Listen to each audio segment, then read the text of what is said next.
അപ്പൊ നമുക്ക് നോക്കാല്ലേ. ഒരു പാമ്പിനെയാണ് നീ നോവിച്ചത്, അതും വെറും പാമ്പല്ല, മൂർഖൻ. ബഹുമാനപ്പെട്ട വിദ്യാഭ്യാസ തൊഴിൽ വകുപ്പ് മന്ത്രി ഞാൻ അല്പം താമസിച്ചു ശ്രീ വി ശിവൻകുട്ടി സർ, വേദിയിലിരിക്കുന്ന മറ്റ് വിശിഷ്ട വ്യക്തികൾ, അവൻ എന്തിനുള്ള പുറപ്പാടാണെന്ന് മനസ്സിലാവുന്നില്ല. ഒരു പരിപാടിക്ക് പോലും വൈകി എത്തുന്നത് ഒരു ജാടയായിട്ടോ അഹങ്കാരമായിട്ടോ ഒന്നും കണക്കാക്കാത്ത ഒരാളാണ് ഞാൻ. പക്ഷെ അത് ഇവിടെ പറയാൻ കാര്യം അതെ, കാര്യമുണ്ട്. അത് 4:45 മുതൽ റെഡിയായി ഇരിക്കുന്ന ഒരാളാണ് ഞാൻ. അങ്ങനെയാണല്ലേ? ഇവിടുത്തെ ഭാരവാഹികൾക്ക് ഒരുപാട് ഭാരമുണ്ടായിരുന്നതുകൊണ്ട് അവരെന്നെ വിളിക്കാൻ വരാൻ വൈകി. ചെയ്യുന്ന പണി വെടിപ്പായിട്ട് ചെയ്യണം. മനസ്സും കരങ്ങളും ഒരേ സ്ഥലത്ത് നിലനിർത്തണം. ശരിയല്ലെന്ന് പിന്നെന്താ പ്രശ്നം? നേരത്തെ ബഹുമാന്യനായ നമ്മുടെ മിനിസ്റ്റർ ശിവൻകുട്ടി സാർ പറയുന്നുണ്ടായിരുന്നു, വന്ന വഴി മറക്കാൻ പാടില്ല, സെലിബ്രിറ്റീസ് ഒന്നും ഇത്തരം പരിപാടികൾക്ക് പൈസ ചോദിക്കരുതെന്ന്. നീ എന്താണ് അവിടെ ഇവിടെയും തൊടാതെ സംസാരിക്കണേ? അത് വഴിയേ അറിഞ്ഞോളൂ.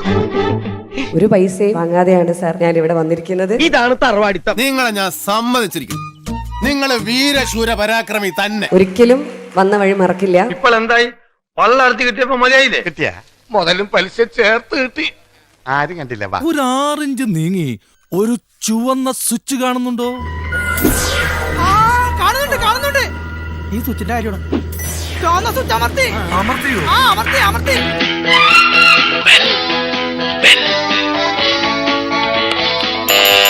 Thank you. ഈ ഉപകാരം മറന്നാലും ഞാൻ മരിക്കില്ല. ഇതൊക്കെ എന്ത് ഉപകാരം. അപ്പോ നാളെ നേരത്തെ തന്നെ ഇങ്ങോട്ട് എത്തണം കേട്ടോ. ശരി.